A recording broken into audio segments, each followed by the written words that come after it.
Bueno, buenos días a todas, a todos. Bienvenidas, bienvenidos. Muchas gracias por acompañarnos en esta conferencia magistral con la que cerramos las celebraciones por los 10 años de la maestría en Estudios de la Cultura y la Comunicación de la Universidad Veracruzana.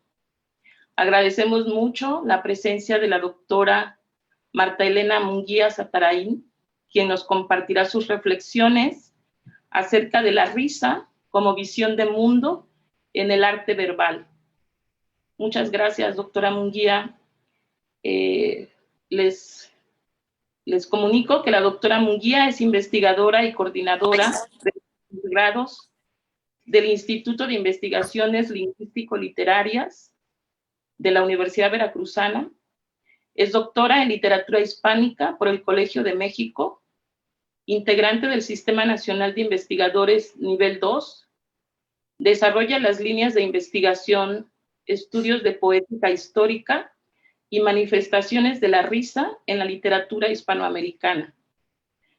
Es autora, entre otros libros, de los siguientes títulos: Locura e imaginación, grotesco en la literatura hispanoamericana, del 2019, junto con Luis Beltrán y Claudia Gidi, coordinó el libro Risa y géneros menores en el 2017, La risa en la literatura mexicana, apuntos de poética del 2012, Elementos de poética histórica, el cuento hispanoamericano en el 2002.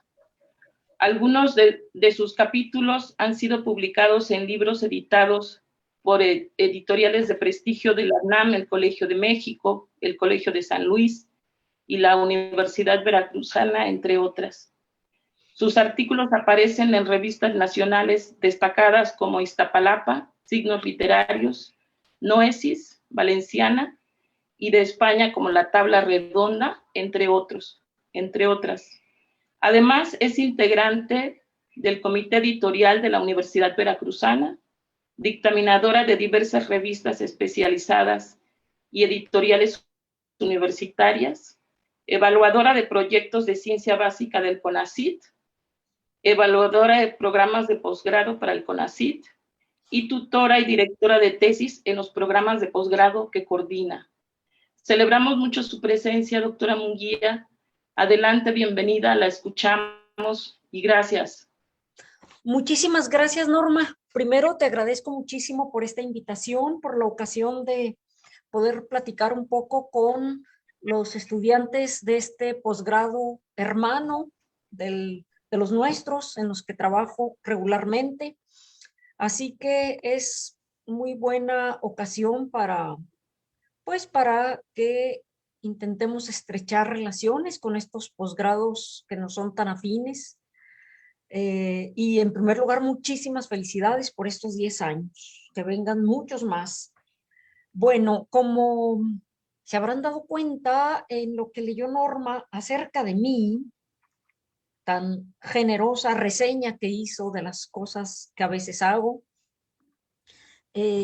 pues tengo algunos años dedicándome al estudio del fenómeno de la risa. Y pues como esto ha atraído mi atención en los últimos tiempos, voy a tratar de darles una especie de bosquejo acerca de qué significa esto, porque luego puede haber algunos malentendidos por ahí. Entonces, para empezar, quiero desengañarlos el día de hoy. Quiero empezar con un desencanto, perdónenme, pero no necesariamente se van a reír con mi plática. A veces se piensa eso, ¿no? Que como uno trabaja sobre la risa, entonces uno tiene que hacer reír. No, y a ver si nos entendemos por qué, más o menos conforme fluya la plática que quiero sostener con ustedes.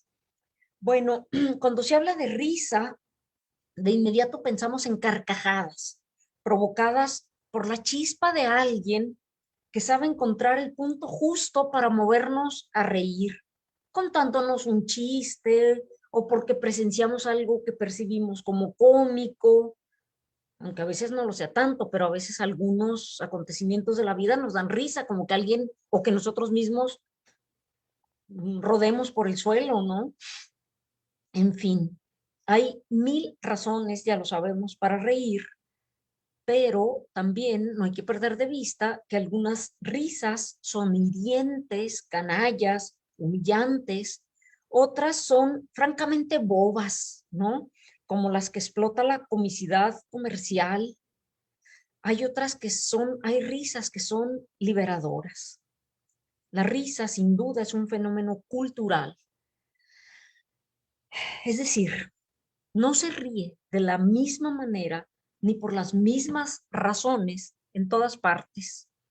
Cada cultura tiene su modo particular de provocar la risa y hay una larguísima historia alrededor de esto.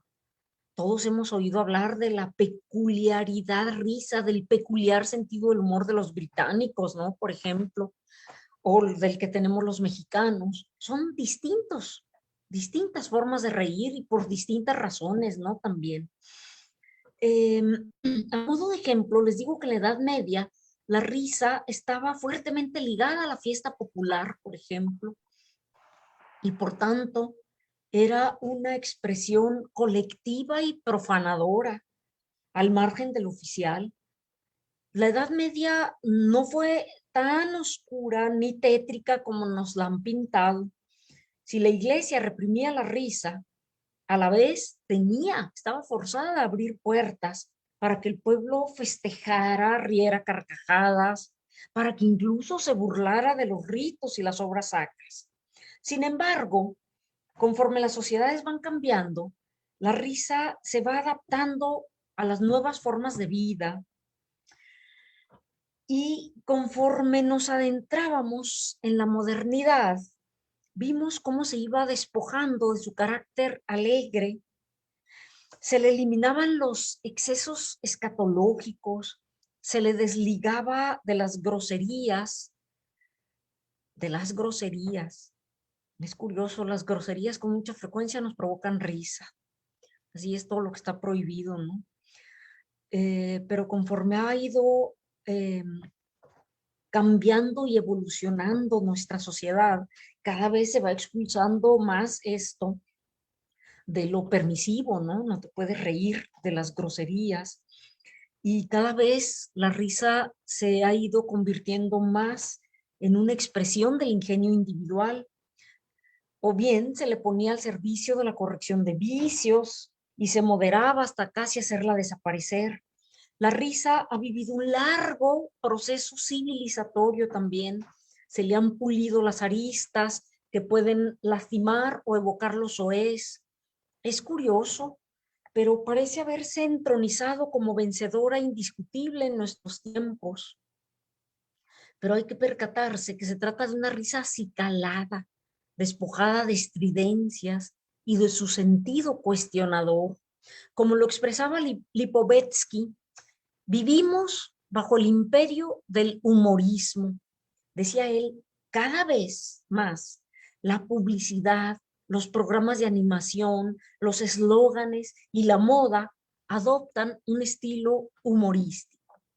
La risa festiva ha sido aniquilada y en su lugar se ha entronizado este humor que es más o menos ingenioso, más o menos lúdico y a la vez tremendamente insustancial, banal, hasta extremos inconcebibles.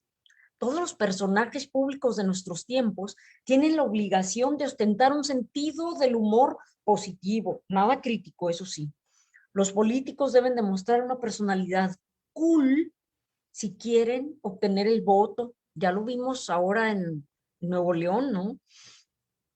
Un sentido del humor estandarizado, mediatizado.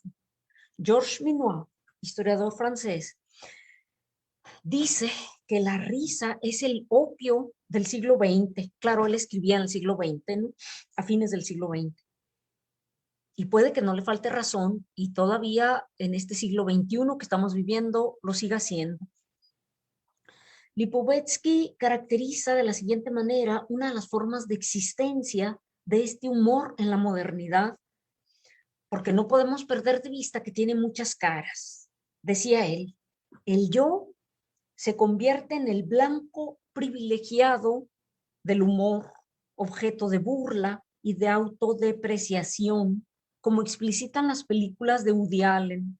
El personaje cómico ya no recurre a lo burlesco, su comicidad no procede ni de la inadaptación ni de la subversión de las lógicas, proviene de la propia reflexión de la hiperconciencia narcisista, libidinal y corporal. Me parece una descripción justa y eficiente. Creo que todos podemos reconocer esta forma de humorismo actual, tan presente en el cine de nuestros días. Estamos más allá del sentimentalismo y del patetismo porque los hemos superado por los caminos del humor.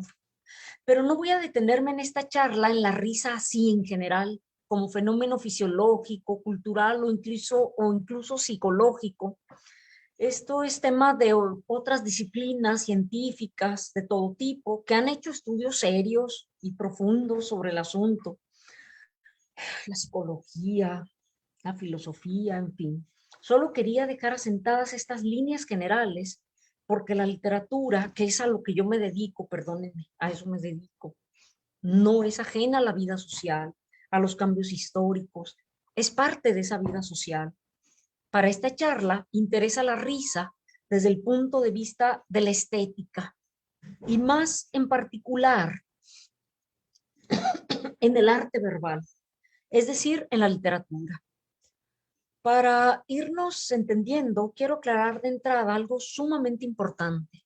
Cuando decimos risa en el arte, no nos referimos a un tipo de arte chistoso que mueve al receptor a reírse a carcajadas o a sonreír siquiera.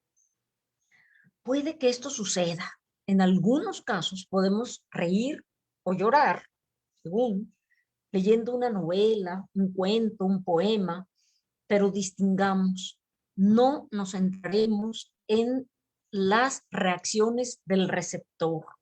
Esto toca otra disciplina.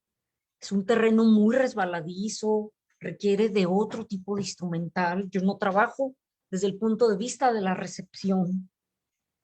Fíjense ustedes, hay personas, todos las conocemos, que no tienen ningún sentido del humor, no ríen ante nada, pero eso no quita que no haya buenas razones para reír en la obra en cuestión. O sea, sí, no sé si me explico, ubiquemos el problema en la composición de la obra, no en los efectos, en los lectores o receptores. Bueno, en este punto podemos decir que hay obras escritas con el hálito de la risa, otras desde el sentimiento adolorido, del sufrimiento, incluso de la tragedia. Y es esto lo que nos importa. ¿Cuál es el espíritu que late entre las páginas de los libros? Se ha prestado poca atención a este problema. Se da por sentado que la literatura es asunto serio, grave, solemne. Más aún, se ha creído durante mucho tiempo que la verdadera literatura, la valiosa, es la triste, la melancólica, la que nos golpea el corazón con su garra. Esto porque culturalmente se ha desvalorado todo lo relativo a la risa, al juego, mientras que se exalta el sentimentalismo, la heroicidad, lo didáctico.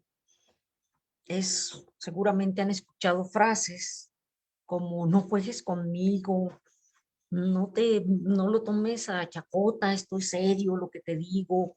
En fin, hay multitud de frases que van en esta dirección. Sin embargo, como intentaré mostrarles, aunque en principio suene paradójico, la risa es lo más serio y profundo que puede haber sobre la tierra. Vamos por partes.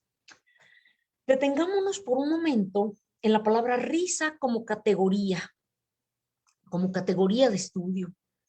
Yo creo que nadie tiene problemas para entender el sentido de lo trágico en una obra, y a esta noción se acude frecuentemente. Pero cuando enfrentamos el fenómeno de la risa en el arte, vacilamos. ¿Qué es más propio? Hablar de humor, de comicidad, de sátira, de ironía, etcétera. ¿Se fijan cuántas nociones ligadas entre sí y no tenemos muy claro cómo las deslindamos? Algunos teóricos han pensado que la noción de humor es mucho más abarcadora, más general. Otros han propuesto la noción de comicidad. Sin embargo, en los últimos años hemos ido acercándonos con mayor precisión al tema y hemos reconocido lo problemático de quedarnos con la categoría de comicidad o de humor para aludir a este espíritu alado que resuena en las páginas de múltiples obras. No todo lo humorístico es cómico, ¿ok? No toda parodia es humorística, de ninguna manera. De ahí que se haya preferido apelar a la palabra risa para nombrar de modo general y abstracto esta actitud que late en muchas obras de arte. Digamos rápido, pues, que se trata de una convención. Se ha convertido en una categoría teórica para pensar un fenómeno artístico particular. Si les aclara algo, piensen esto como una metáfora para que puedan ayudarse a concebir las muy diferentes formas de reír que abriga la literatura. La risa es un modo particular de relacionarse con el mundo, más aún, es un modo de estar en el mundo, de concebir la vida, el yo y la relación con los otros. Por eso es que ha sido tan importante su presencia en la literatura. Ese arte que está tan estrechamente ligado a la vida, a los problemas humanos, a nuestros sueños y nuestros miedos, no puede ser ajeno a la risa. A la literatura le interesa el amor, la muerte, el desamor, la fantasía, los sueños, lo que somos, más allá de las falsas apariencias. Le interesa la ciencia, la moral, la historia, le interesa la propia literatura. No hay asunto ajeno al arte verdadero. Y cada uno de estos asuntos puede recibir un tratamiento grave, sentimental, triste, melancólico, pero también se le puede ver con los ojos de la risa. Se puede hablar de la muerte, del amor o el abandono con una actitud burlona, irónica, incluso cómica. Y si se fijan bien, esta actitud lo es todo. Es mucho más importante que el simple tema, porque no es lo mismo hablar de la muerte llorando que riéndose de ella. Y las dos actitudes son profundamente humanas. Nos reconocemos en esas experiencias vitales, pero por alguna extraña razón hemos sido sordos a los tonos y acentos de las risas que suenan en las páginas de los libros. Ahora llegamos a un punto esencial para entender las formas de existencia de la risa en la literatura. Ya lo dije antes, ¿no? Además lo reitero, no todas las risas suenan igual, no todas tienen el mismo sentido ni funcionan del mismo modo. En la risa hay también gradaciones, diferentes actitudes y sentidos. Voy a intentar mostrarles aquí algunas de estas variantes, valiéndome de ejemplos diversos. Norma, me callas cuando me pase de tueste que me excede. Ahora les leo un fragmentito nada más, de un poema del gran poeta español Francisco de Quevedo. Se trata de un romance en donde el yo hablante se queja de sus infortunios, de cómo nada le sale bien. Ya verán, es un ser profundamente desdichado. Dice, por ejemplo, aguarda hasta que yo pase, si ha de caerse una teja. Aciértanme las pedradas, las curas solo me yerran. No hay necio que no me hable, ni vieja que no me quiera, ni pobre que no me pida, ni rico que no me ofenda. Si estudiara medicina, aunque es ocurrida ciencia, porque no curara yo, no hubiera persona enferma. Y así sigue. Observen cómo el yo lírico está hablando de su sentimiento, de sentirse un ser desdichado, con mala suerte, fracasado, pero no lo está haciendo de modo grave, lo hace de manera sumamente jocosa, al ir exagerando las calamidades que suceden a su alrededor, que lo golpean, ¿no? No hay cosa que le salga bien. Y la comicidad se crea por el extremo de asuntos inverosímiles que recupera para construir esa imagen de la desdicha. Llega hasta el absurdo, como el de ya no haber enfermos, en cuanto él decide dedicarse a la medicina. Se trata de un poema lúdico, pues verdaderamente nadie puede echarse a llorar ante esta situación. No está clamando de modo patético su desventura. Es la presencia de la comicidad en la literatura que ha traído un aire fresco a la poesía, que revela el ingenio del poeta para hilvanar desgracias inverosímiles. Quevedo fue un verdadero maestro en el arte de la comicidad, que es una de las formas de la risa. Ahora atendamos otro modo de presencia de la risa. Quiero ponerles otro ejemplo breve. Este es de un poeta mexicano del siglo XIX, no poeta, perdón, es un escritor y periodista, Juan Bautista Morales. Escribió una obra muy interesante, El gallo pitagórico. Entonces, es en realidad una reelaboración de muchos otros textos que se habían hecho en el mundo. Entonces se trata de alguien que murió y ya escapa su alma, y esta alma que está ahí viendo dónde reencarna, está pensando, ¿no? ¿Qué haré? ¿Me iré a un diputado? ¿Me iré al cuerpo de un abogado, de un militar, etcétera? Se plantea varias opciones, y de los médicos, ¿no? Entonces, seré médico, dicen. Gran profesión para medrar, me respondió un alma que todavía olía un ungüento amarillo, si te determinas a seguir mis consejos. Un gran médico, lo primero que ha de tener es un coche de última moda, brillantemente charolado. Ha de vestir con mucho aseo y también a la última moda, aunque duerma en un petate y coma en una cazuelita de atlaco. Ha de visitar a sus enfermos a horas extraordinarias para dar a entender que está recargado de visitas. Ha de contar en ellas curaciones maravillosas, como que le ha cortado la cabeza a un rico agiotista, a un general de división o a otro personaje, que la volteó al revés, la limpió y se la tornó a pegar, que la operación concluiría cerca de las 6 de la tarde y a las 8 de la noche dejó al descabezado bueno y sano en la ópera. Ítem, ha de ser aristócrata y así. Ya por último, no, nada más para que vean. Un médico de tono primero se ha de sujetar a que le arranquen la lengua con unas tenazas hechas ascuas, que pronunciar las palabras pecho, barriga, espinazo, baño de pies, reconocimiento del cadáver, sino estotras, afternon, abdomen, glándula pineal, pediluvio, autopsia cadavérica, etcétera. Sus enfermos jamás han de estar malos del hígado, de fiebre en las tripas y demás enfermedades, sino que han de tener hepatitis, gastritis, enteritis, duodenitis, etserititis y así sigue por el estilo. Bueno, el escritor en estos casos se vuelve una especie de conciencia social para desenmascarar burlonamente y con dardos envenenados busca corregir las lacras sociales. Se trata de una literatura que ríe para sancionar.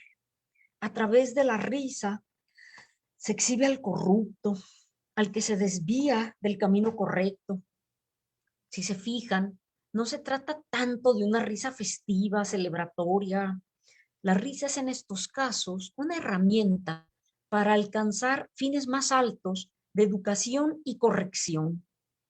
En todo el mundo, desde la más remota antigüedad, se ha practicado la escritura satírica. Estamos hablando de la sátira.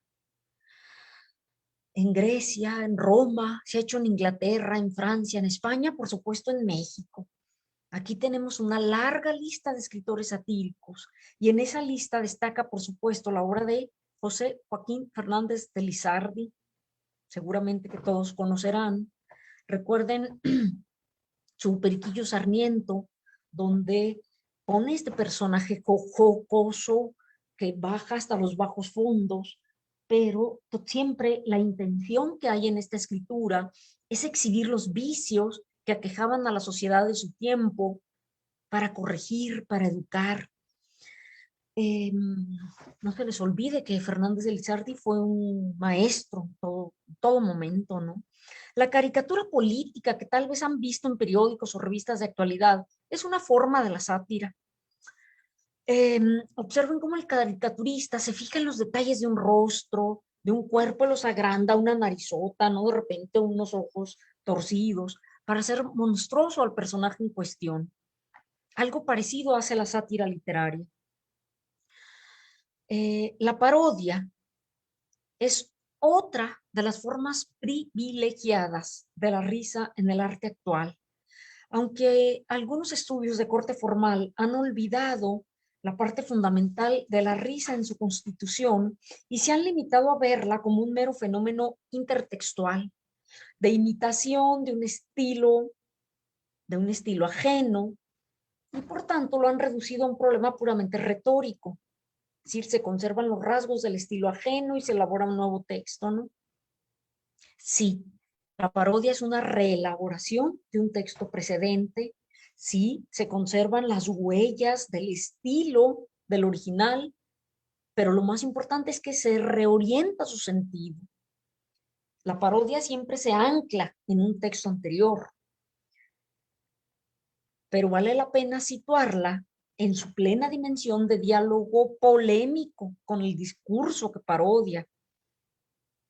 Y el discurso, ese discurso anterior, suele ser una visión seria y solemne del mundo.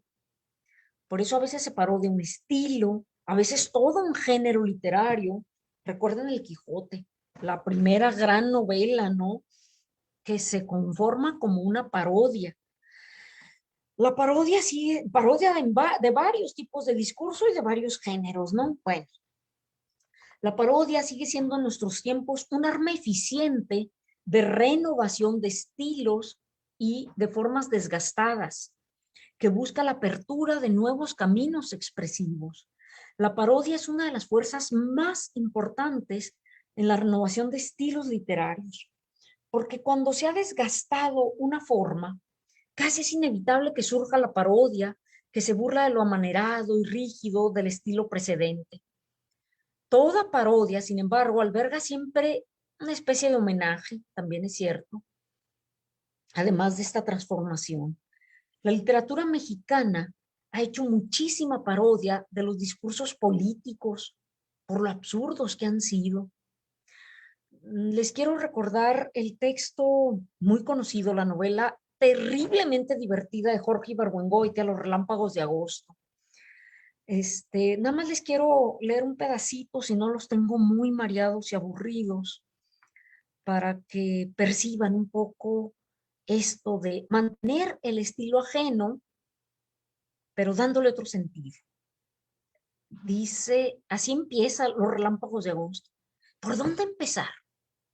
A nadie le importa en dónde nací, ni quiénes fueron mis padres, ni cuántos años estudié, ni por qué razón me nombraron secretario particular de la presidencia. Sin embargo, quiero dejar bien claro que no nací en un petate, como dice Artajo, ni mi madre fue prostituta, como han insinuado algunos. Ni es verdad que nunca haya pisado una escuela, puesto que terminé la primaria hasta con elogios de los maestros. En cuanto al puesto de secretario particular de la Presidencia de la República, me lo ofrecieron en consideración de mis méritos personales, entre los cuales se cuentan mi refinada educación, que siempre causa admiración y envidia, mi honradez a toda prueba, que en ocasiones llegó a acarrearme dificultades con la policía, mi inteligencia despierta y sobre todo mi simpatía personal, que para muchas personas envidiosas resulta insoportable. Bueno, se preguntarán ustedes, Si no han leído la novela, ¿qué es esto? ¿Y por qué esto es parodia? ¿De qué? Toda la novela de Ibargüengoitia está hecha con el estilo con el que muchos revolucionarios, los ganones, ¿no? Por supuesto, redactaron sus memorias para ensalzar su propia figura, sus hechos de armas y asegurarse un lugar en la historia nacional. En primerísimo lugar, no se les olvide que Álvaro Obregón escribió sus 8,000 kilómetros de campaña para autoelogiarse y erigirse un monumento a sí mismo, ¿no? Eh, pero en general muchos de estos revolucionarios no eran más que bandidos, ya lo sabemos, ¿no? Pero escribían compulsivamente sobre sí mismos para ocultar sus trampas, su trapacería, su ignorancia. Entonces vean cómo este personaje de Ibargüengoitia se presenta a sí mismo y va intentando refutar lo que se ha dicho de él. Resultan ridículos sus afanes de grandeza, porque los hechos que narra lo revelan en realidad como un hombre ignorante, ladrón, de baja extracción social. Su estilo es rimbombante y falsamente rebuscado, exagerando el estilo justamente con el que escribían los héroes nacionales. Es decir, la parodia, entonces, es una de las formas privilegiadas para hacer entrar la risa a la literatura y para hacer que la literatura cambie cuando los modelos se han agotado, los modelos expresivos. Hay un poema muy conocido por Lacrimógeno y pues bien, yo necesito decirte que te quiero, decirte que te adoro con todo el corazón, recordarán ustedes. Manuel Acuña. Por ejemplo, este poema ha recibido una gran cantidad de parodias, burlonas, de reorientación de este estilo, ¿no?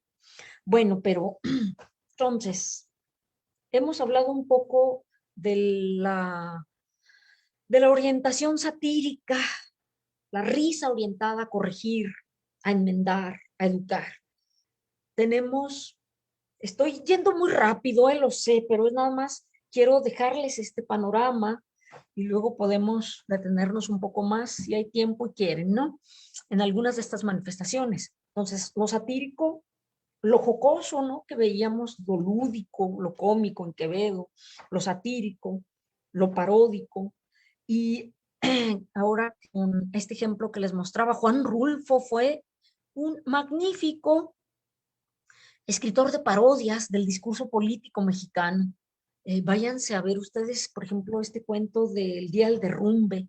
Hace una parodia increíble, hilarante del absurdo ridículo de los políticos. Pero bueno, para avanzar un poco más, propongo que nos centremos en la literatura hispanoamericana del siglo XX, porque ya les puse algunos ejemplos de mexicana, porque me parece que puede ser de mucha ayuda para revisar este fenómeno de las formas de existencia de la risa en estos tiempos, ya que América Latina sigue siendo ese subcontinente donde están mucho más frescas las heridas de la pugna entre tradición y modernidad, porque no ha habido sobre la tierra tal vez escritores más modernos y cosmopolitas que un Borges o un Cortázar, a la vez que hemos tenido autores que han creado insólitas imágenes artísticas, llegando hasta las raíces de la visión popular, como un Juan Rulfo,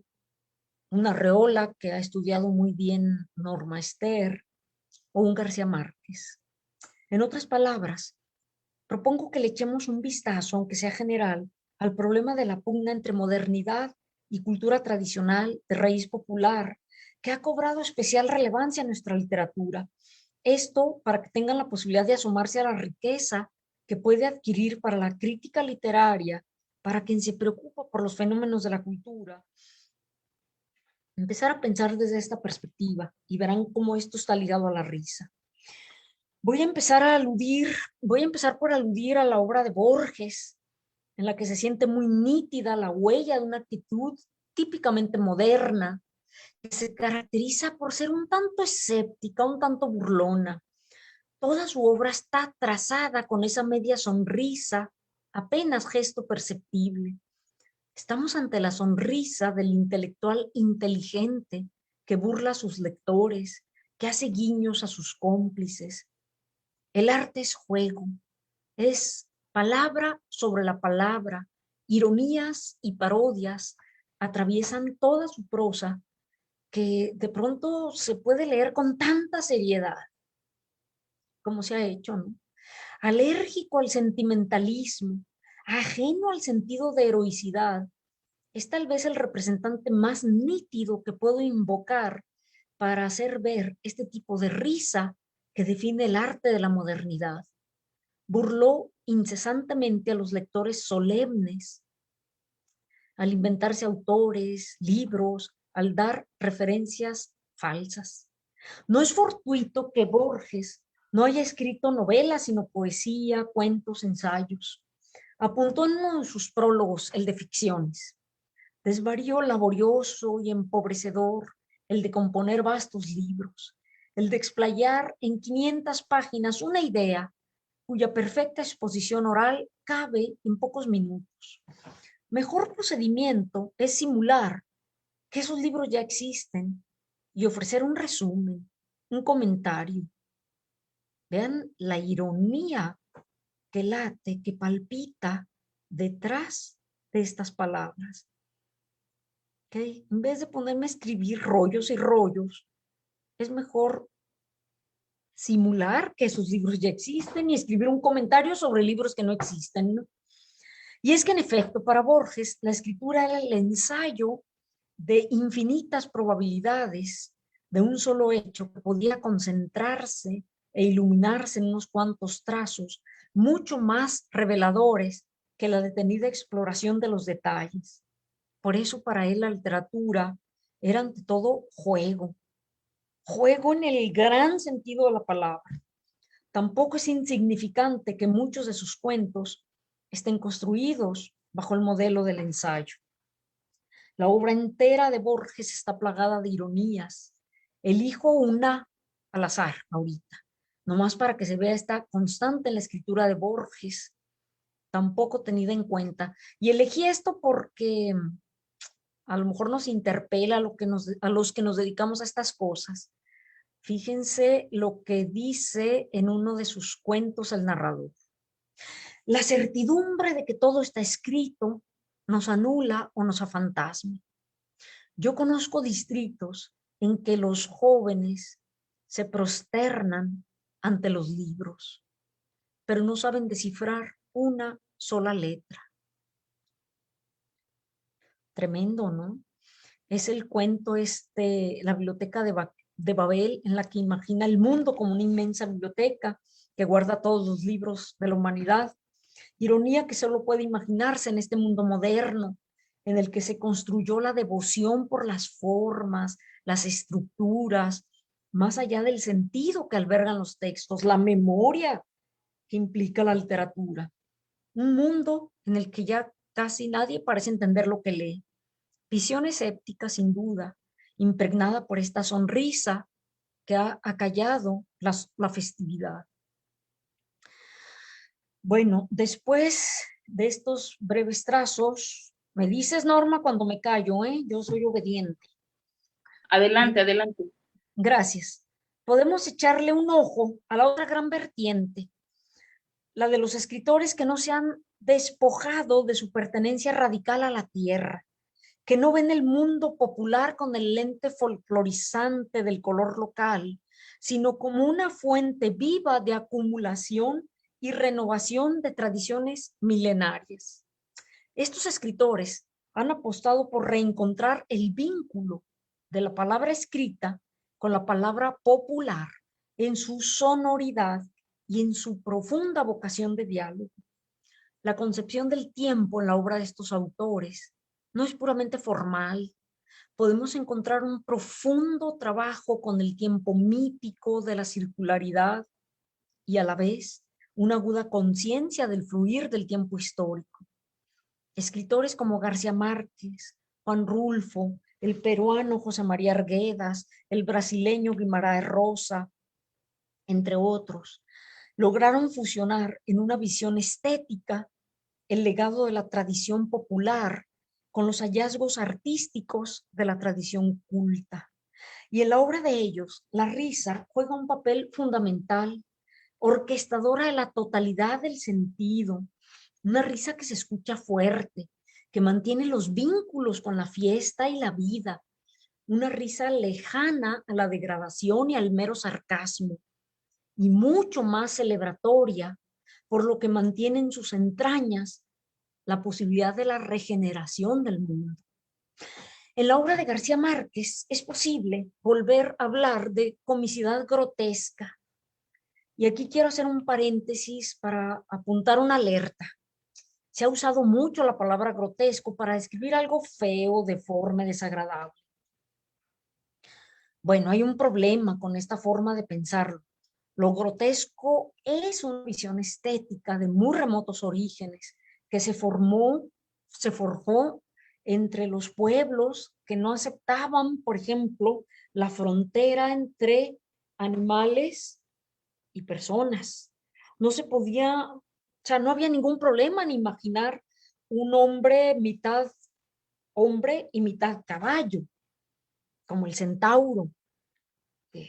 Y hay muchos, las sirenas, ¿no? No se les olvide. Sí, se trata de culturas con esta imaginación que no conoce fronteras, que no reconoce esas fronteras, que tampoco acepta los lindes entre vida y muerte, porque una es parte de la otra. Por ello se podían imaginar perfectamente ancianas embarazadas. En fin, la visión grotesca del mundo admite muchas posibilidades. No niega el cuerpo y sus fluidos, la caca, la orina, la comida. Hay en el auténtico grotesco una actitud celebratoria. Por eso se come, se bebe, se ejerce la sexualidad en grados magnificados. Pues bien, la estética de lo grotesco ha sido una vertiente muy importante en la literatura latinoamericana, con nuestra propia imaginación cultural, por supuesto. Ojo, los alebrijes, por ejemplo, que se fabrican en México, son resultado de una imaginación ligada a lo grotesco. Para ver esto, en la literatura, les voy a ejemplificar con la muy conocida obra 100 años de soledad de Gabriel García Márquez. En esta novela asistimos a la creación de un mundo inconmensurable, lleno de sorpresas y de inventos fabulosos, como el hielo. Es fabuloso, ¿no? El invento del hielo. Ahí están seres que viven hasta 200 años, como Francisco el Hombre, el trotamundos que llegaba a Macondo a divulgar noticias con sus cantos. Ahí está la presencia descomunal de José Arcadio Buendía, el hijo, que un día se fue con los gitanos y volvió a la casa paterna, lleno de tatuajes por todo el cuerpo. Y dice el narrador, su presencia daba la impresión trepidatoria de un sacudimiento sísmico. La sexualidad es en esta obra desbordada al estilo de del grotesco rabelaisiano. Dice, por ejemplo, el narrador, en el calor de la fiesta es José Arcadio, exhibió sobre el mostrador su masculinidad inverosímil, enteramente tatuada con una maraña azul y roja de letreros en varios idiomas. Cuando se casa con Rebeca, por ejemplo, los vecinos se asustaban con los gritos que despertaban a todo el barrio, hasta 8 veces en una noche y hasta 3 veces en la siesta, y rogaban que una pasión tan desaforada no fuera a perturbar la paz de los muertos. Fíjense, el ejercicio extremo de la sexualidad, y ahí están los muertos juntos, ¿no? La risa es el eje de la composición de esta gran novela, y no se trata de una risa admonitoria o sombría, sino que está ligada a la vida y a lo celebratorio. 100 años de soledad va registrando el proceso de la entrada de la modernidad a Macondo, con toda la violencia que entrañó para América Latina. Y el narrador, jubiloso, también da cuenta de las formas de resistencia del pueblo, a las trampas que envolvía esa llegada de la modernidad. Así, por ejemplo, cuenta sobre la llegada del cine, cómo se indignaron los espectadores, porque un personaje muerto y sepultado en una película, y por cuya desgracia se derramaron lágrimas de aflicción, reapareció vivo y convertido en árabe en la película siguiente. el público, que pagaba 2 centavos para compartir las vicisitudes de los personajes, no pudo soportar aquella burla inaudita y rompió la silletería. En este mirar con extrañeza las cosas y las marrullerías de la vida moderna, que tan comunes nos parecen hoy, ya ni nos provocan extrañeza. La novela va desnudando alegremente el sentido profundo de la industrialización, de la industria de masas, ¿no? Lo mismo ocurre con la llegada de los gramófonos, que tanta expectación causa en la población. Dice el narrador, y hasta se supo de señoras respetables que se disfrazaron de villanos para observar de cerca la novedad del gramófono, pero tanto y de tan cerca lo observaron que muy pronto llegaron a la conclusión de que no era un molino de sortilegio, como todos pensaban y como las matronas decían, sino un truco mecánico que no podía compararse con algo tan conmovedor, tan humano y tan lleno de verdad cotidiana como una banda de músicos. Justamente esta mirada llena de verdad cotidiana es con la que el narrador va descubriendo el mundo que se abre, que deja de ser la aldea patriarcal donde todos se reconocían, hasta la llegada plena de todos los inventos que caracterizan los tiempos modernos. Y no es gratuito que sean los gitanos quienes lleven al principio estos prodigios que deslumbran a los pobladores, que reciben los inventos del siglo XX como máquinas milagrosas, con la mirada inocente de quien está arraigado en las tradiciones de la tierra. Después han dejado de ser los gitanos quienes introducen estos cambios y serán los gringos con su interés mercantil y depredador. Y así lo sintetiza con mucho tino el coronel Aureliano Buendía. Mira la vaina que nos hemos buscado, nomás por invitar a un gringo a comer guineo, es decir, un plátano. Los ejemplos podrían multiplicarse, porque la novela en su totalidad está organizada con esta perspectiva y con este predominio de una risa ligada a la tierra, que resiste la faceta deshumanizada de la industrialización moderna.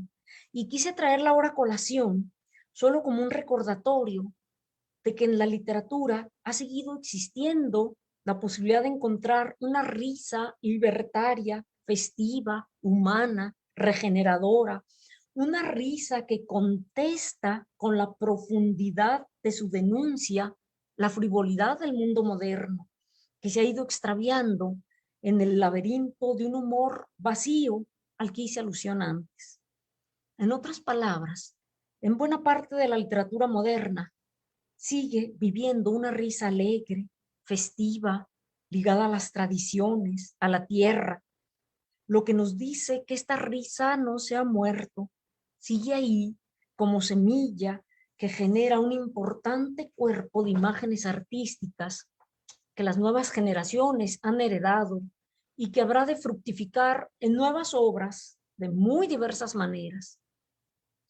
De ahí la importancia fundamental de que nosotros, lectores críticos, estudiosos de la cultura, despejemos los ojos y los oídos para escuchar los múltiples acentos que suenan entre las páginas de la literatura, porque no ha predominado un solo punto de vista. No solo se llora con la literatura, también se ríe en la literatura, se hacen críticas demoledoras a la sociedad, del aire alegre de la risa. Si no prestamos atención a esto, no habremos entendido nada del arte verbal, creo yo, o nos quedaremos solo con la mitad, habremos leído solo la mitad de lo que significa el amplio corpus de la literatura. Perdónenme por haber hablado tanto, ahora sí ya acabé, les agradezco mucho la atención y bueno, aquí estoy por si dije algún absurdo o algo quedó muy confuso, con todo gusto. Muchísimas gracias. Muchísimas gracias, doctora Marta Munguía, por esta excelente conferencia magistral que nos deja reflexionando y festejando la vida, que es el cierre que me queda a mí. Abrimos ahora un espacio para preguntas y comentarios de quienes nos han acompañado. Voy a pedir el favor a Alejandra si nos puede compartir las preguntas que vayan llegando de los demás participantes. Muchas gracias. Creo que los dormí. Alejandra, ¿hay preguntas o comentarios?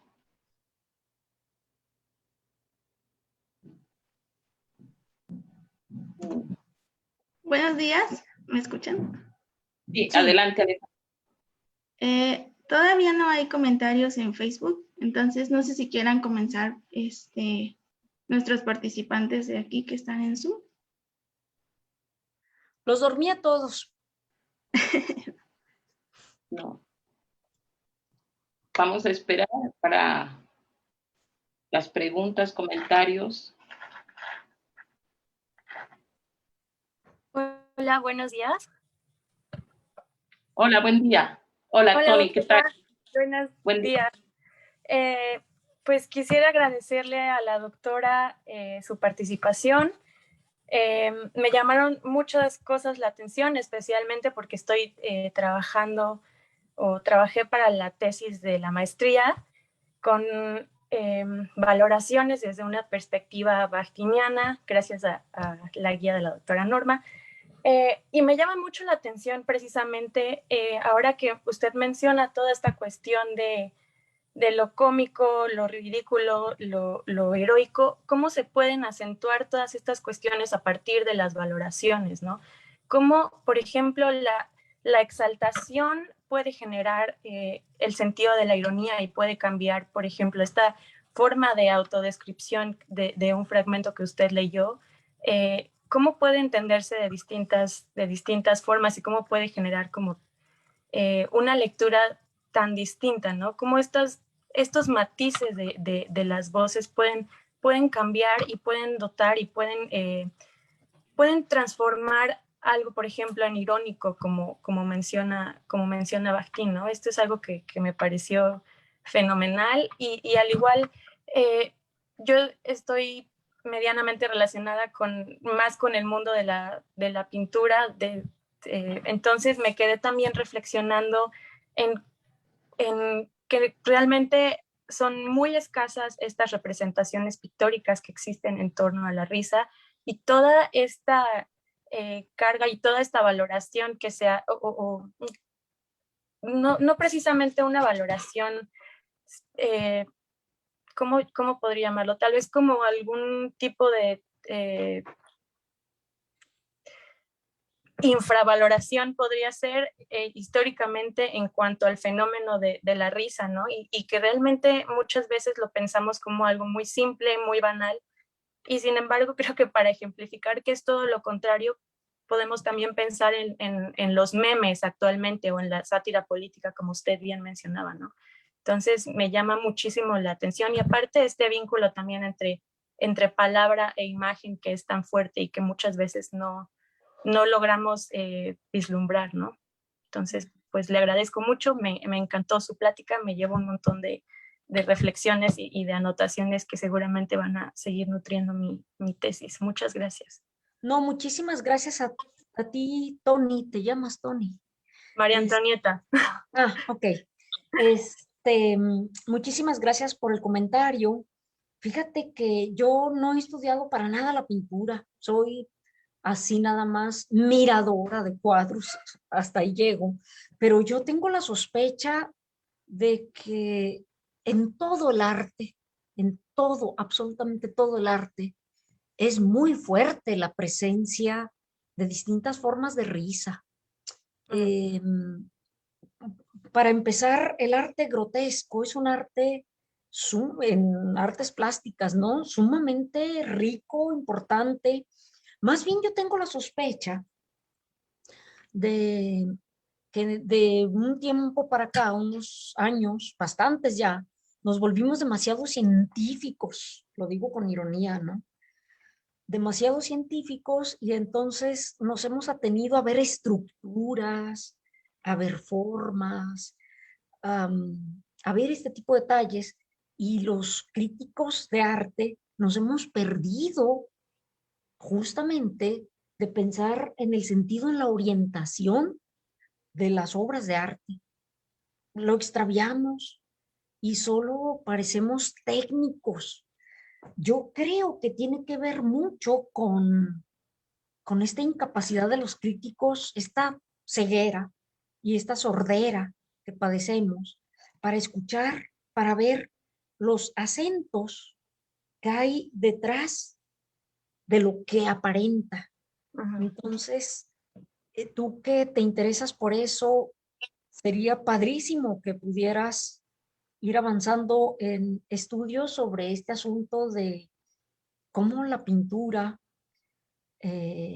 no esa monumental, heroica, grandiosa, ¿no? Por supuesto, que está hecha para celebrar y homenajear, sino este otro tipo de pintura que se hace, incluso en un arte como el de Frida Kahlo, que es tan conocido.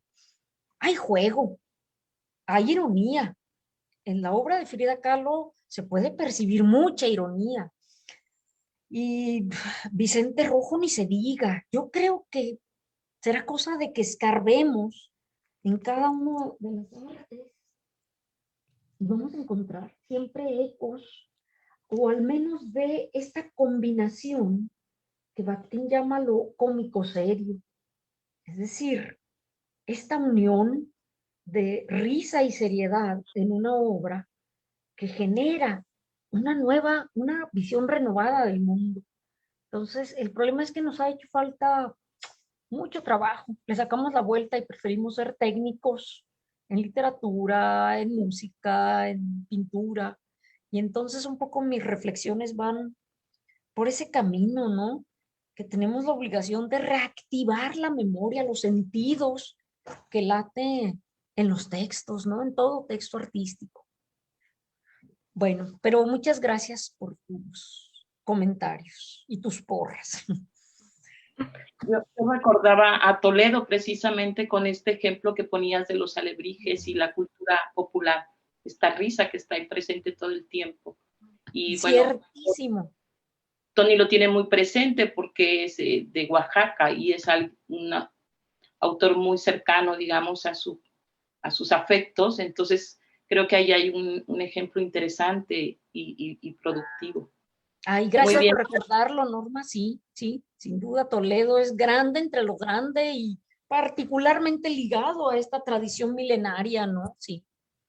Creo que me faltó exactamente acentuar preciso esto, que es como una diferencia entre la gran pintura, como usted lo menciona, ¿no? Porque aquí estaba viendo un librito que me regalaron del Museo del Prado y estos dos discursos que aparentemente son tan distantes, ¿no? Y también estoy pensando en los exvotos con los que me he estado familiarizando y estas dos concepciones y como usted mencionaba, ¿no? Que responden a cuestiones culturales y que son dos discursos pues que están representando imaginarios sociales y también formas de legitimar muy distintas, ¿no? Y también empleando pues discursos ahí pues muy interesantes para poder tomar en cuenta estas dos aparentes oposiciones, o no sé, siento que, por ejemplo, estoy pensando en los exvotos y en toda la información que contienen, y no solamente pictórica, sino también, por supuesto,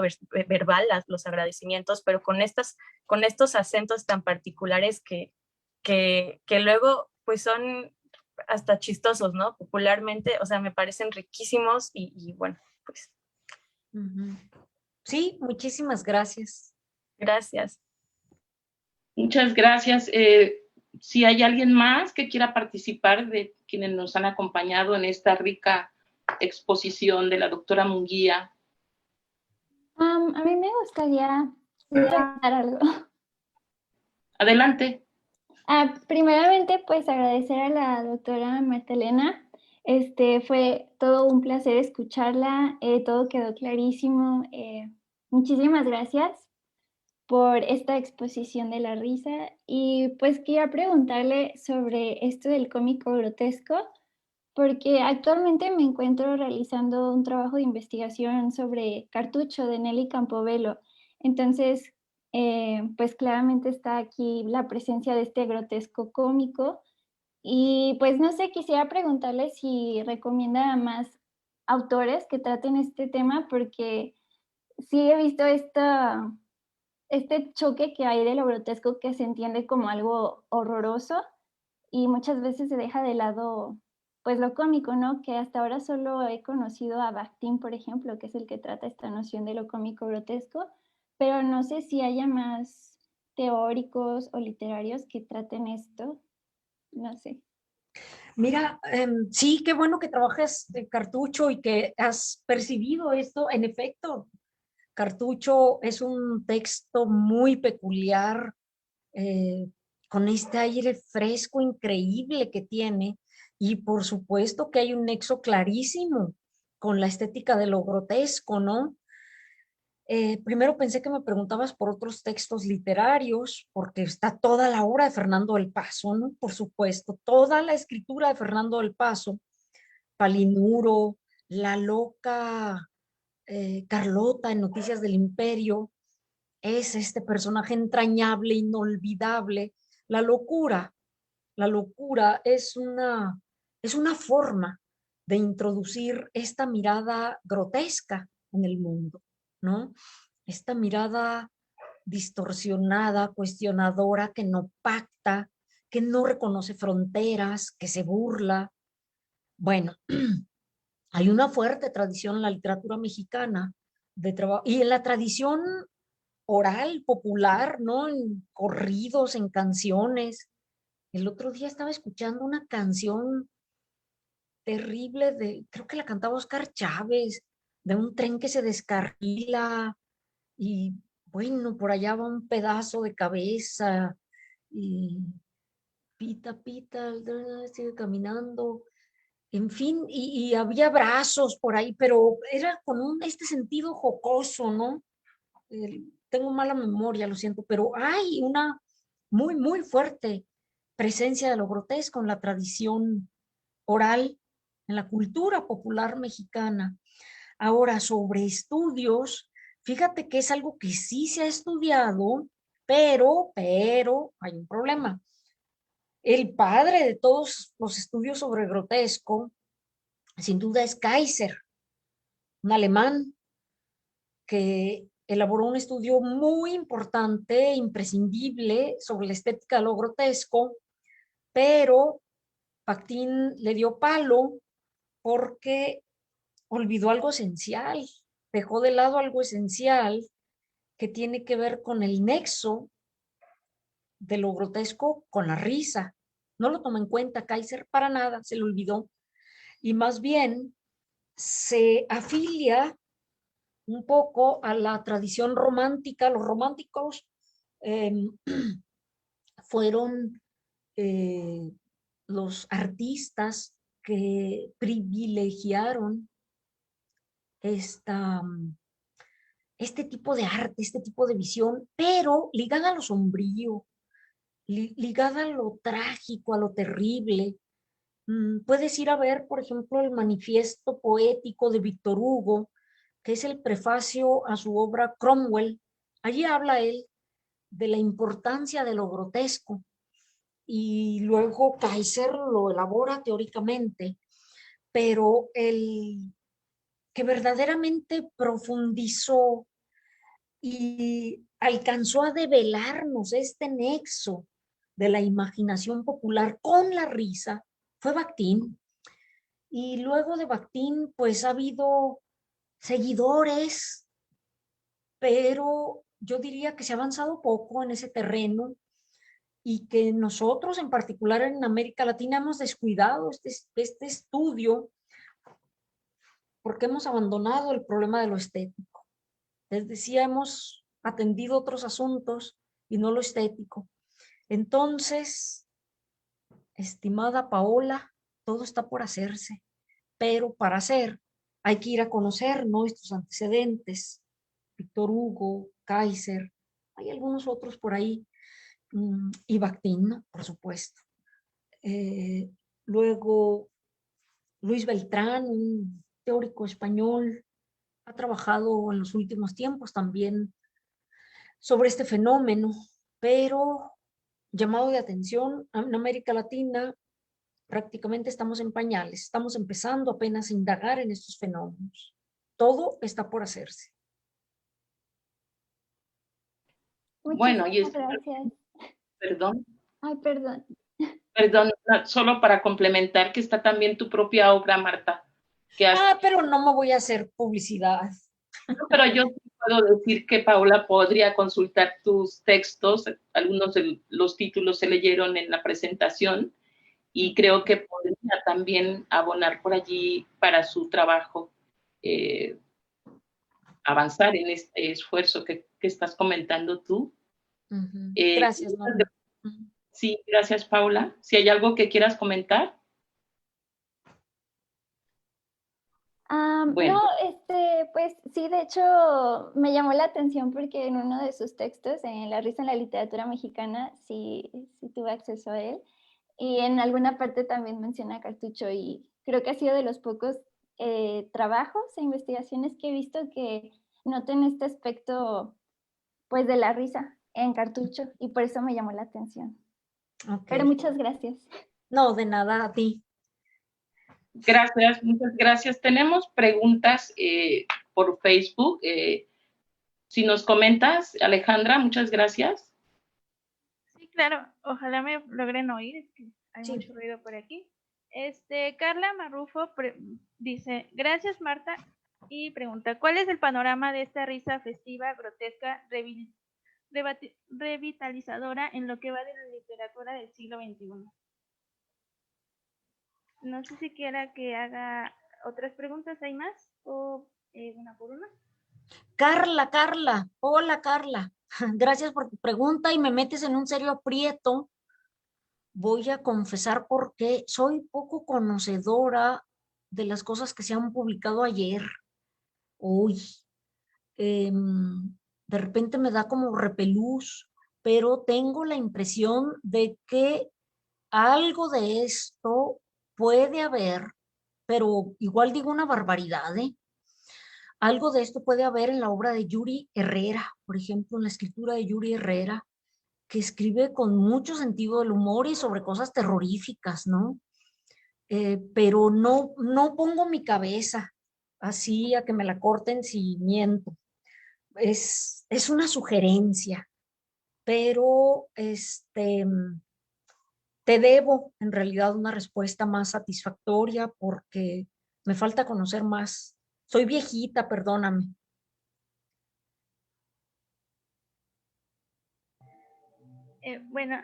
Yoba Hidalgo comenta, me parece que Eco en El nombre de la rosa abordó esa potencia que gira en torno a la risa como un elemento subversivo.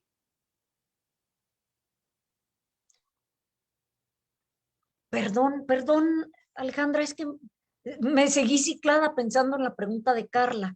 Se me fue la onda. ¿Podrías volver a decir qué comentaba? Sí, claro. Yoba Hidalgo dice, me parece que Eco en El nombre de la rosa abordó esa potencia que gira en torno a la risa como un elemento subversivo.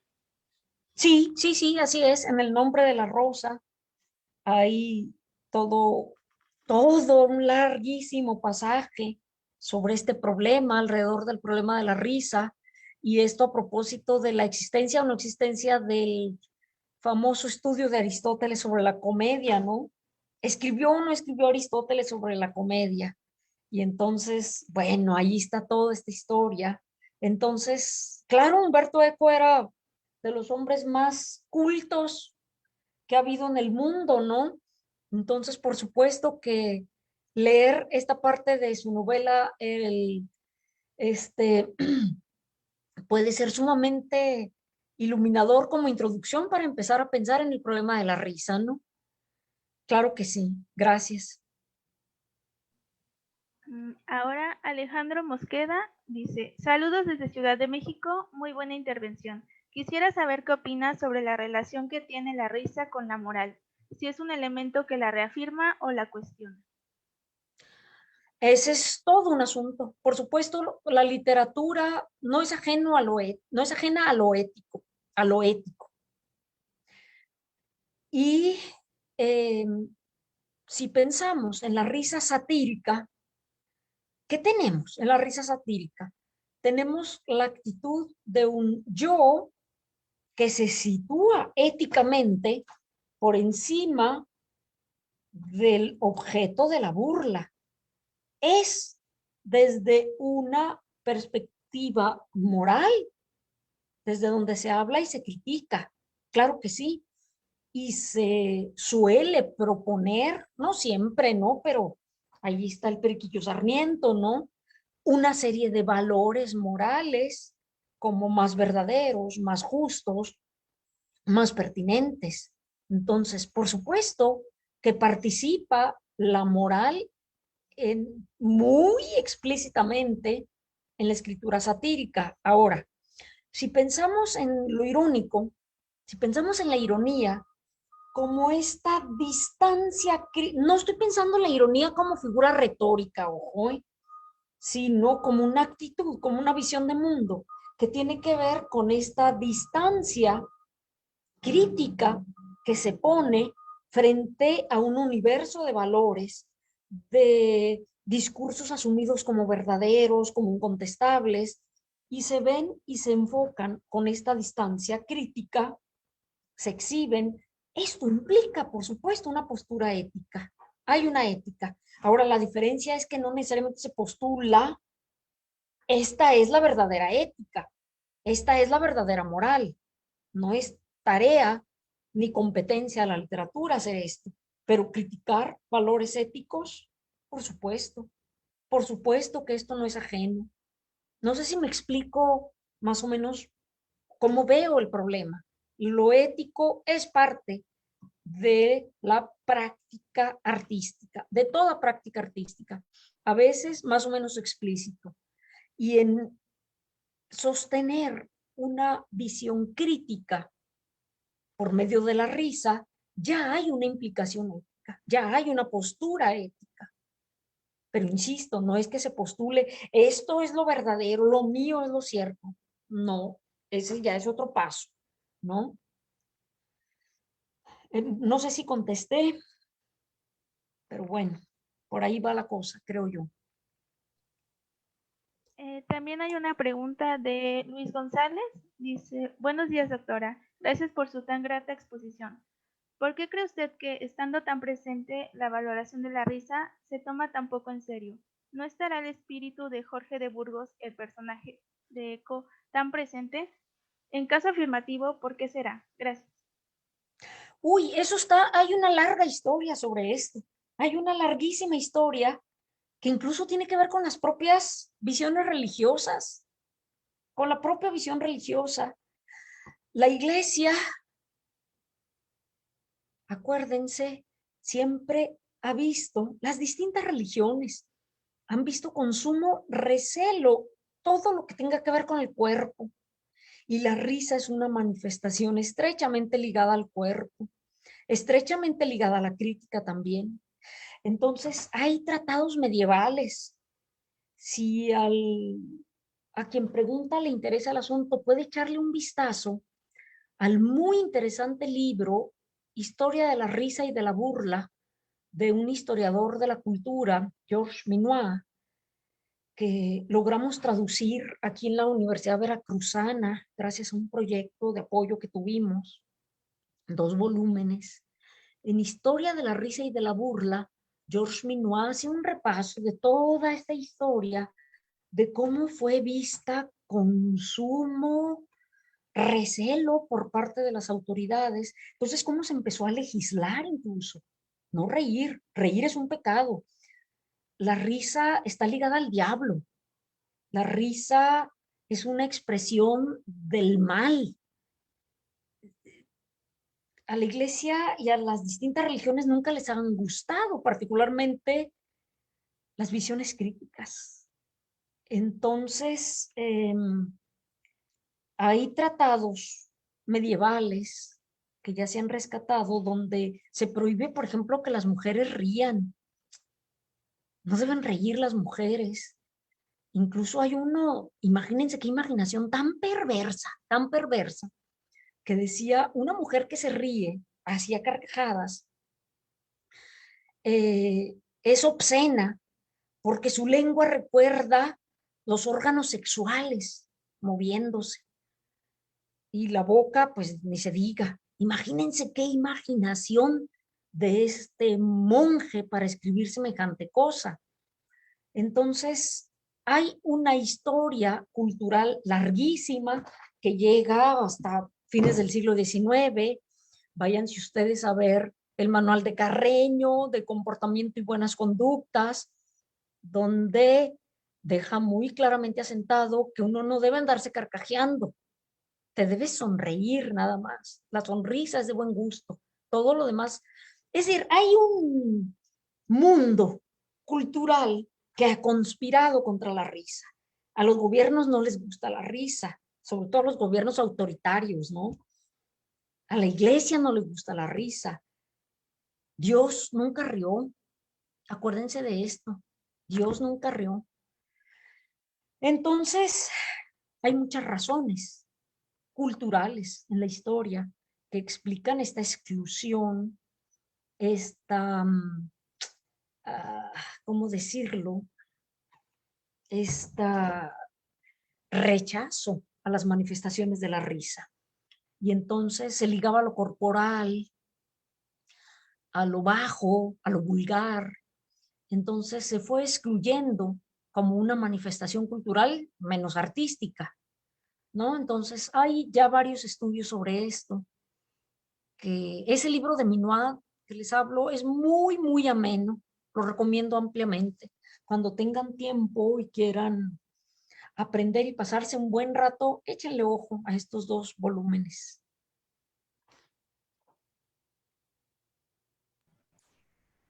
Hola, gracias por el espacio. Soy de Venezuela, Caracas, soy artista visual y actriz. Y quería un poco comentar el tema de que ahorita estoy montando una obra con la dramaturgia de Molière, de Las Preciosas Ridículas, y haciendo una adaptación contemporánea, digamos, ¿no? Una versión libre. Entonces, bueno, se me abren varias cosas con lo que han comentado aquí, el tema también como de la ambigüedad, ¿no? De lo satírico, de lo cómico, en torno al tema de lo que podría ser, que a veces es como un poco difícil dar el tratamiento, ¿no? A lo cómico precisamente por la ambigüedad y que no siempre se podría malinterpretarse, ¿no? Y como el tema de las preciosas ridículas está altamente ligado también con el tema del erotismo y la sexualidad femenina, acabas de mencionar el tema también de que la risa es en cierto sentido también una dimensión del placer corporal que ha sido como castrada. Entonces, no sé, quería como que me comentaras un poquito acerca de eso, o si tienes algo que comentar acerca del erotismo y el tema de la risa. No sé si un poco sobre el teatro, o sea, o sobre lo que a ti te venga un poco a la mente. Ajá. Ok, gracias. Gracias por tu comentario, por tu pregunta y qué buen ejercicio estás haciendo. Ahí, por cierto, te quería recomendar una obra de la escritora mexicana Sabina Berman, que hace una recreación y una puesta en el texto de los conflictos entre risa, entre comedia y tragedia, risa y seriedad. El texto se llama Molière, precisamente. Es una recreación artística de esto. A lo mejor te sería muy útil. Y hay una colega mía que trabaja más bien estas partes de lo dramático. Yo no. Pero risa y erotismo es todo un tema. Es todo un asunto. Y confieso abiertamente que yo no lo he estudiado, no lo he pensado, pero está muy estudiado el asunto de la parte relacionada con la muerte, ¿no?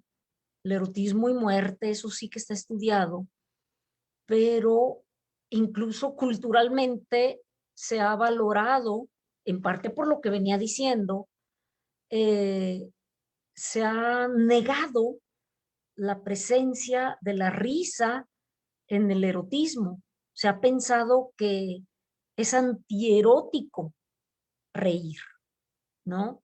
Está en la imaginación cultural, pero es absolutamente absurdo, ¿no? Es decir, el erotismo es juego, es imaginación, es completamente lúdico, todo lo relacionado con el erotismo. Y entonces, por supuesto, que incluso si pensamos en los procesos de seducción, está absolutamente desplegado el ingenio para seducir y para estimular el deseo, ¿no? Pero es una rama que me excede, o sea, lo digo tal cual, pero de entrada niego que sean asuntos ajenos. Yo creo que están estrechamente ligados, estrechamente vinculados. Y lo que sí te puedo decir es que algunas obras literarias, perdone, pero es que es mi campo y no me alcanza la vida aún así para conocer, como le decía Carla ahorita. Ay, ¿qué te iba a decir? Ah, hay un escritor mexicano que se llama Francisco Hinojosa, que escribió un poemario bien bonito, bien simpático, que se llama Poesía Eras tú. Y bueno, hay un canto de amor y a veces de erotismo con unas salvajadas así para carcajearse verdaderamente. Entonces ahí uno puede percibir cómo están ligados, cómo erotismo es juego, cómo la literatura también es juego y cómo se unen. Me cuesta mucho más trabajo ya hablarte en el terreno de lo cultural, de lo histórico en relación con el erotismo, pero sí es un tema digno de ser estudiado, pendiente, que ahí está. Perdón por no poder ser un poco más explícita. Y ahorita me vino a la cabeza Carla Marrufo, no sé si sigas por ahí o ya te hayas ido. Ahorita me vino a la cabeza esta novela de Julián Herbert, Canción de tumba, eh, donde el narrador juega que su madre era una prostituta y todo lo que tuvieron que pasar, ¿no? En su infancia para esto. Creo que sí es del siglo XXI. Y allí está una visión riente y profundamente grotesca de la vida en México. Eh, por lo pronto esto me vino a la mente, a ver si en otro momento me vienen otras. Bueno. Muchas gracias. ¿Me puedes repetir el referente que me diste? Me dijiste Sabrina Berman, de Conflictos ¿Es la autora? Ajá. ¿El Sabrina nombre? Berman es la autora y la obra dramática se llama Molière, justamente, Molière. Y verás que tiene incluso un prólogo que le hizo muy interesante, donde ella explica por qué hizo la obra, santo de qué la hizo, y que tiene que ver con esta pugna entre risa y seriedad. ¿Qué es más importante? ¿Qué es más fuerte, la risa o la seriedad? Entonces, por ahí va, ¿no? Y toda su obra es poner en pugna estas dos visiones. Y es un juego increíble, le sale muy bien. No todo lo que escribió Berman le sale bien, pero esto sí. Gracias. No hay de qué.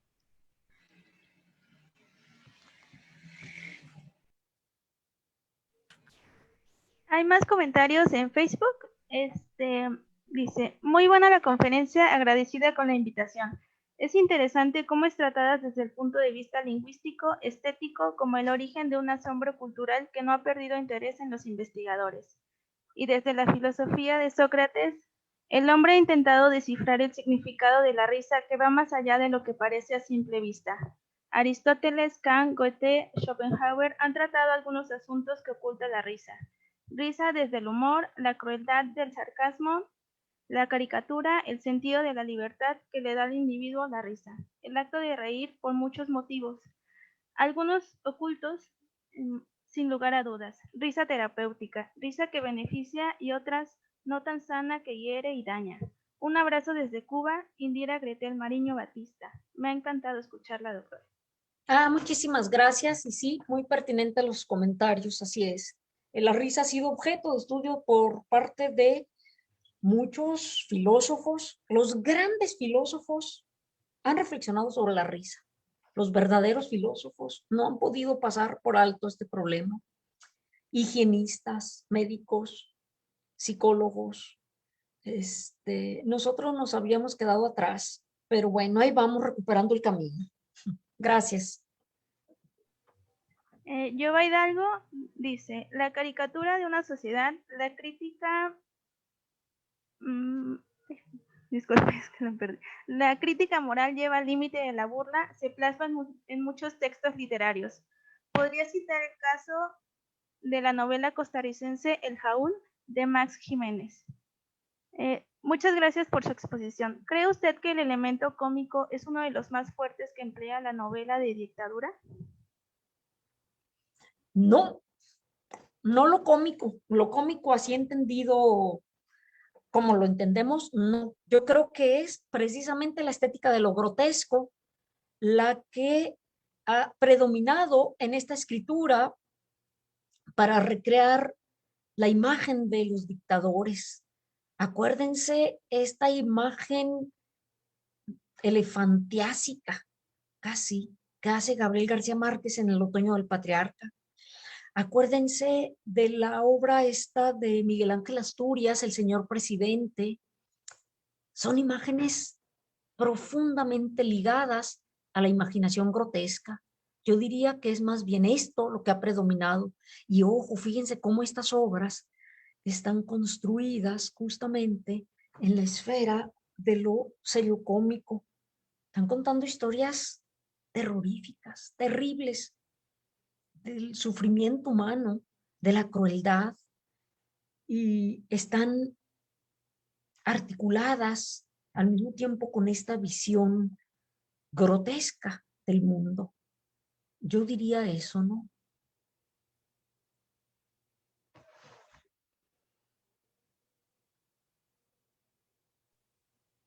Me parece que Sergio Ibrahim tenía una pregunta. No sé si quiera realizarla. Creo que aquí escribió algo en el chat, estoy viendo. Apunta con toda razón el libro de Huizinga, un medievalista muy importante, Huizinga, que en efecto tiene un libro en relación con lo lúdico, la importancia de lo lúdico.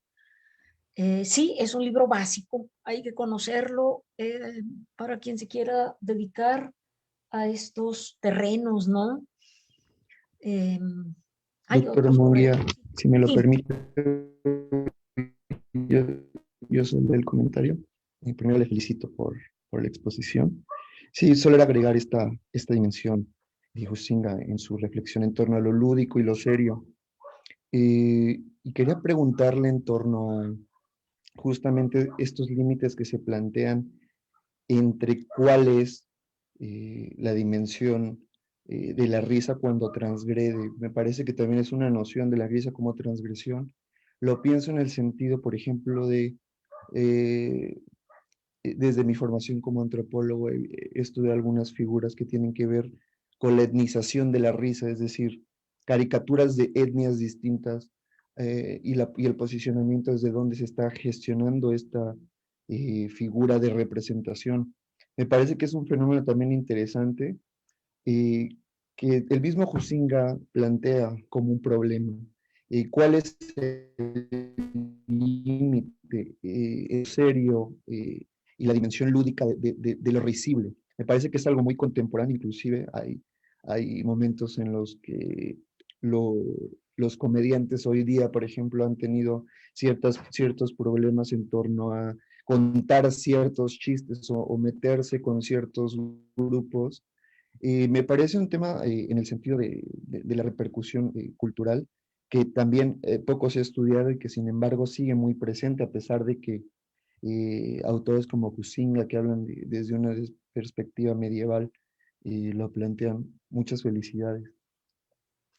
Muchas gracias, Sergio. Sí, esto qué bueno que mencionaste la antropología, porque hay estudios desde la antropología muy, muy importantes sobre el fenómeno de la risa. Se me estaba yendo, por supuesto. Y sí, ahora hay muchos problemas. Yo creo que en muchos sentidos, con este asunto de lo políticamente correcto, por ejemplo, estamos dando pasitos para adelante importantes, pero también unos pasitos para atrás. Le estamos de pronto poniendo cercos a la risa, ¿no? Ahora, ciertamente, históricamente ha habido figuras, objetos de risa y de risa sarcástica, de burla. Las mujeres, por supuesto, ¿no? Hemos sido objeto a lo largo de la historia, ya no se diga de las sabiondas, ¿no? Por supuesto. El homosexual ha sido ridiculizado una y otra vez. Estas historias de pueblos tontos a los que se les atribuye la tontería y absurdos, ¿no? Y entonces se elaboran chistes alrededor y cada pueblo tiene cada estado, cada país tiene su propia región, ¿no? De estigmatizados, como los tontos. Yo soy de Sonora y en Sonora es muy común así. Los de Navojoa son los tontos y todos los chistes giran alrededor de Navojoa. En fin, todos sabemos esto, ¿no? Y entonces, ciertamente eran risas muy, muy problemáticas, ¿no? Entonces, que había que educar y civilizar a la gente en esta nueva ética, ¿no? De, oye, las mujeres no tenemos por qué ser objeto de risa, ni un homosexual, ni un determinado pueblo, ¿no? Tampoco. Pero también es cierto que de pronto se sienten cercos, ¿no? Hay intentos de frenar y controlar la risa. Y esto es sumamente problemático, difícil de trabajar, y uno mismo, ¿no? De pronto como lector de literatura, lectora de literatura, si uno se va a la antigüedad, yo les puse un ejemplo de Quevedo, pero si uno lee algunos poemas de Quevedo, de aquellos tiempos, donde las mujeres somos absolutamente ridiculizadas, maltratadas, objeto de chistes, es muy difícil empatizar con ese tipo de literatura, ¿no? En estos momentos. Entonces ya no nos parece tan chistoso, pero bueno, no podemos perder de vista los contextos históricos, el universo de valores desde donde se generó todo esto. Y entonces nos toca nada más tener una mirada comprensiva para entender cada momento histórico y además para impedir que se repita, ¿no? Sin duda. Pero sí, esto es todo un rollo, todo un rollo. Y entonces yo lo digo una vez más, no pretendo ser especialista de la risa, así en general, no se puede. Me interesa la risa y algunas formas de risa que he estudiado, un poco todas, en la literatura. Por ejemplo, yo no me he metido a estudiar en serio la ironía en la literatura. No me alcanza la vida, imagínense ustedes. La literatura está llena de ironías. Pues, ni más ni menos. Se ha dicho que la novela pudo construirse como género literario cuando se hace ironía. Entonces, no me alcanza la vida, pero solo para algunas manifestaciones, para cierto tipo de literatura. Entonces, sí, lo que me importa mucho, y lo veo ahora, es que seamos conscientes de todas las tareas que tenemos por delante.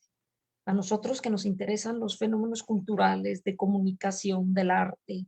Entonces, todo esto está por ser estudiado. Y muchas gracias por tu comentario, Sergio. Ay, perdón, ya me estoy quedando afónica. Indra Cano, sobre la literatura que se escribe sobre la dictadura, postdictadura. Cola, claro, claro, cola de lagartija, así es. Ajá. No conozco a Gabriela Cabezón Cámara, que señala Indra Cano como una escritora del siglo XXI. Dice que tal vez pueda estar atravesada por este espíritu de la risa. No la conozco. Tareas que me llevo yo también. A leer más. Gracias, Indra. Bueno, si no hay otra pregunta, otro comentario, vamos a despedir con mucho gusto, muy agradecida por esta celebración de cierre de los 10 años de la maestría, con la presencia de la doctora Marta Munguía, con estas reflexiones que nos ha compartido, que nos generan muchas motivaciones para continuar con los estudios que cada quien está realizando.